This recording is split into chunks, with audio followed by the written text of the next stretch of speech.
और ये बिहार उपचुनाव से जुड़ी बड़ी खबर, रामगढ़ में बीएसपी के सतीश सिंह आगे हो गए हैं। ये बड़ा अपडेट आपको दे दें, बीएसपी के उम्मीदवार आगे चल रहे हैं रामगढ़ में। तरारी से बीजेपी के उम्मीदवार आगे चल रहे हैं। इमामगंज से आरजेडी के रोशन मांझी लगातार बढ़त बनाए हुए हैं। तो रामगढ़ के जो अभी फिलहाल जो जानकारी आ रही है राजेश, वो बड़ी चौंकाने वाली बात है। बिल्कुल, और लगातार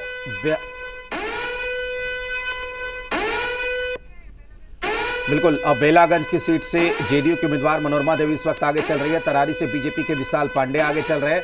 यानी कि जो दावा किया जा रहा था इमामगंज से आरजेडी के रोशन मांझी आ गए। इमामगंज को छोड़ दें तो बाकी जगहों पर एनडीए के पक्ष में रुझान जाता हुआ इस वक्त दिख रहा है। लेकिन हम बात कर रहे थे गोमिया सीट की। ये बिहार उपचुनाव के जुड़ी हुई जो तमाम नतीजे हैं वो इस वक्त हम आपको दिखा रहे हैं।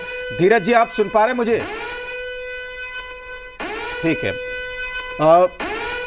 रांची स्टूडियो हम रुक करेंगे, लेकिन उससे पहले पटना का रुक करना चाहेंगे। तमाम जो टैली है वो इस वक्त हम आपको दिखा रहे हैं। तरारी से बीजेपी, इमामगंज से आरजेडी और बेलागंज से जेडीयू की मनोरमा देवी इस वक्त आगे चल रही हैं।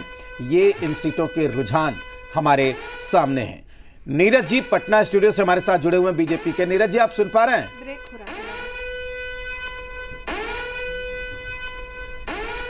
ठीक है,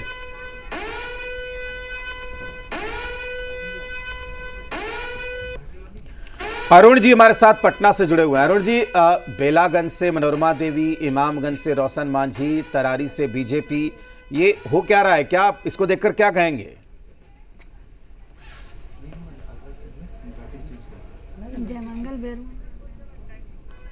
अरुण जी ठीक है, पटना स्टूडियो का हम रुख करेंगे। राय तपन जी हमारे साथ यहाँ पर हमारे नोएडा स्टूडियो में जुड़े हुए हैं। दावे तो सब करते हैं, जो आगे हो जाते हैं वो कहते हैं कि अब यही जो नतीजे में तब्दील हो जाएंगे, जो पीछे हो जाते हैं वो कहते हैं कि अभी शुरुआती रुझान है, ये अभी एक आध घंटे तक इसकी दावेदारी चलेगी। लेकिन सैंपलिंग की जहाँ तक बात है तो एक सैंपल तो माना ही जा सकता है इसको। तपन जी देखिए, 4 सीटें हैं और हर सीट पर अलग अलग उम्मीदवार लीड कर रहा है। कहीं पर बी, कहीं जेडीयू का, तो आरजेडी का अस्तित्व बना हुआ है और उसकी पकड़ भी मजबूत है और उसकी चुनौती को मानना पड़ेगा कि मैदान में डटी हुई है। प्रशांत किशोर की पार्टी कहीं नज़र नहीं आ रही है, कहीं वो दूसरे नंबर पर भी नहीं दिख रही है।